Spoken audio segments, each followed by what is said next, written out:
Alright, moving on to part 3. Mounds with human bones.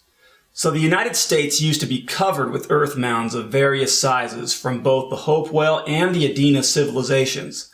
This was mostly in the eastern half, but there are mounds out west as well, including Utah, where I'm from, and also up in Canada.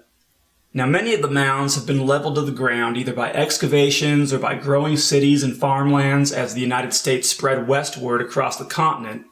But there are still a lot of mounds left standing, some of which you can go visit if they're not on private property. Just to give you an idea of how much of the eastern U.S. was covered with mounds, here's a map from 1894 showing areas where mounds were documented. Now, each red dot doesn't just represent one mound. It represents an area where there are a significant enough amount of mounds to be represented on a map.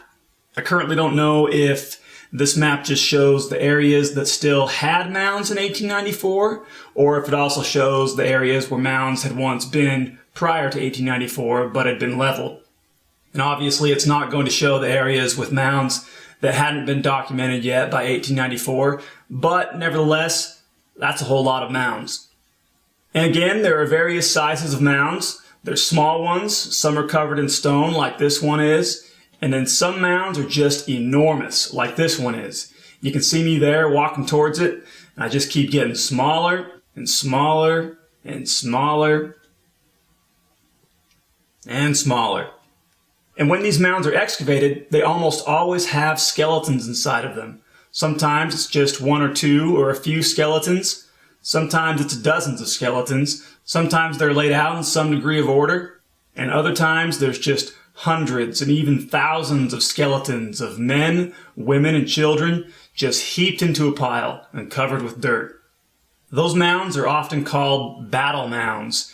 It's not uncommon to find skeletons of men, women, and children with arrowheads still lodged in their bones, or to find skulls that had been bashed in. Here's just one of many accounts describing a battle mound. This is taken from the book I mentioned in part 2 called Antiquities of the State of New York by Ephraim G. Squire. It says, "The bone pits, which occur in some parts of western New York, Canada, Michigan, etc., have unquestionably a corresponding origin. Several of these have been described in a previous chapter. They are of various sizes, but usually contain a large number of skeletons. In a few instances, the bones appear to have been arranged with some degree of regularity. One of these pits, discovered some years ago in the town of Cambria, Niagara County, was estimated to contain the bones of several thousand individuals." And like I said, that's just one account out of many describing these battle mounds. Now I'm going to show you some verses from the Book of Mormon. You can just pause the video to read them. The Book of Mormon tells us about many wars where many people were killed, including women and children. Dead bodies were often heaped into piles and covered with dirt, or they were thrown into rivers and washed out to sea, or sometimes the genocide was so massive that there wasn't anyone left to bury the dead, and the bodies were just left on the ground to rot away or be eaten by wild animals.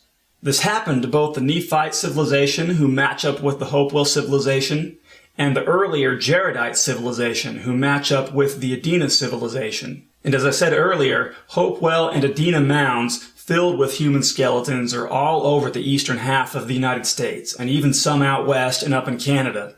And again, this map was made in 1894, and if you go back 60 years earlier to the year 1834, the prophet Joseph Smith was walking with Zion's camp from New Portage, Ohio to Liberty, Missouri, about 1,000 miles.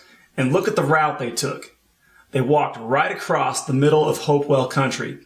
And when they reached the Mississippi River, Joseph wrote a letter to his wife Emma, and in part of his letter, he told her that they had been wandering over the plains of the Nephites, recounting occasionally the history of the Book of Mormon, roving over the mounds of that once beloved people of the Lord, picking up their skulls and their bones as proof of its divine authenticity.